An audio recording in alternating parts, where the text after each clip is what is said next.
Hey YouTube, I just thought I would show you a quick video of how I cleaned the HID lenses on a Freelander 2. This is an MY14 and the lenses have never been cleaned, and as you can see the lens has got a slightly bluish hue to it. That's partly to do to the actual light itself, but also the residue which is on the inside and the outside of the lens itself. So the first step I'm going to do is actually show you how to take the whole light fitting out of the car. I'm using a number 10 spanner here, so there are just two bolts that need to be released, and you'll see me releasing these bolts very quickly. They're just easily to remove with your fingers. Once I've released the bolts, I will put them to one side. Well, they're sort of a screw bolt, and put them to one side and make sure that they're safe. And then I'll do the same thing on the other side in a few minutes. There's a mechanism which actually releases the light, which I'm pointing to at the moment, and I'm going to move the camera now so that you can actually see where this lever is. You essentially pull the lever up and it releases a clip at the base of the light itself, and the next shot you'll now see the lamp is now loose. And now what I'm trying to do is just jimmy it out, so it still sort of snags slightly, so I just push it out from the back, and you don't have to force it. And now the next step is to actually take the loom of the light system off, so it's all pretty quick. The second one, having done it once already, it's a very fast process. Now I'm going to show you what I actually use. So I thought I needed to actually go through the light fitting itself. I'm using isopropanol at 99.9%, and then I've got some lint-free cloths, and then the thing on the table was essentially a little tool to help me get into the lens. But on examination and opening up the actual lamp, I didn't need this. So you release the release mechanism that held the lamp in place, remove the light itself, so I'm just trying to release it. It turns counterclockwise. Remove it out carefully, put it to one side, be careful not to touch the actual lamp itself. Now here's the mechanism, and I was looking at the mechanism, and there are 4 screws and 3 nuts. So it's the nuts actually that I've used to release. They're sprung loaded, and they actually hold the lamp in place and probably adjust the lamp as well. So ideally you don't want to remove them, but removing the 4 screws meant that I couldn't actually remove the actual mechanism itself, which holds it in place. So this was the simplest way of doing it. They're a little bit tricky, but with some nimble fingers you can release them. They're locking nuts, so you do have to unscrew them a little bit, and this is the final one coming out now. So I'll put those to one side, and then you just slide the whole mechanism out. So as I say, underneath that is the lens, so you can see the sort of slight hue to the lens itself, as well as the mechanism to move the lens from high beam to low beam. And I thought I could release the actual mechanism here, but I was unable to at that precise moment, so I left it connected. And now I'm using a Torx screwdriver just to remove the actual reflector from the lens, and this allowed me to get access to the full lens and to actually clean the lens both inside and out, as well as obviously examine the reflector and the high beam and low beam mechanism.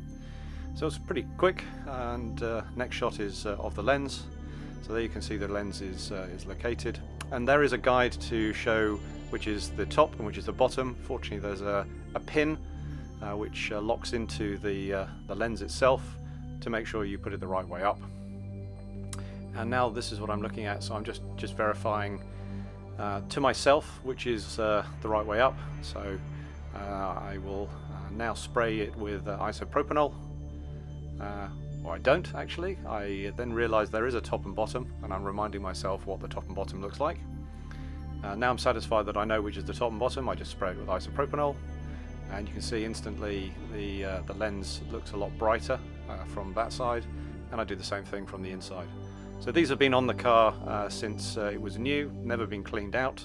I'm using isopropanol because it's an alcohol-based solution and won't hurt the plastics, and equally will dry pretty quickly. Now what I'm trying to do is actually remove the mechanism which does the high beam and the low beam, because I want to have a quick look at the reflector unit and see if I can clean the inside of the reflector unit. And once I actually get this off, it's just a little bit of jimmying, but it comes off eventually. It'll be easier if I actually release that cable that was controlling the motor, which makes the mechanism flip up and down. And when I look inside the reflector, I realise that there's a big problem with the reflector, and you'll see it. It's burnt, and it's burnt on the top side of the actual lens reflector itself. Now there's nothing I can do about it. I tried to clean it down with isopropanol, but it seems to have charred the inside of the reflector. And I think this is actually a problem with a lot of HID lights, in the sense that they will, because of their temperature, they will heat up the surrounding metal or plastic, and will cause the problem. Now I'm fitting it, so I'm just putting in those springs, locating it together, and now I'm attaching those bolts, or the little nuts that I took out. And so that they don't drop inside the lens and disappear, I'm using a bit of blue tack there and just popping the actual nut into the holder, and that allows me then just to key in and snag effectively the nut itself. Now you can screw these nuts right the way down so that there's no spring pressure on the actual light itself, but I surmise that obviously this was not the right way of doing it. And on the second lamp I quickly sort of tested roughly how they behaved, as far as how many turns it would actually take. So it's an approximation. I think if you want to do this job absolutely perfectly, you would probably need to take the lights out, stick them on a bench, and then set them up. So I'm now replacing the HID lamp. I'm trying to make sure I key it in properly, and I turn it clockwise to lock it in. I'm now placing the power lead to the light, and making sure the cables are out of the way, and finally fitting the back waterproof casing, and then reattaching the release mechanism. So that's one lamp done, and I repeat the same process. Just looking at it, you can see it looks less fogged, so I'm relatively impressed that I've cleaned that down, but I still have a nagging concern about this reflector in the actual unit itself. Right, let's fit it back to the car. So the reverse process is quite easy. Here you just offer up the lens. There's some guide slots, quite simply, which you just slotted into the vehicle. I'm just jimmying it in now so it can actually fit in. And I realise the lighting loom is a little short, so actually it's better to connect it up quite close to the vehicle and then put it in.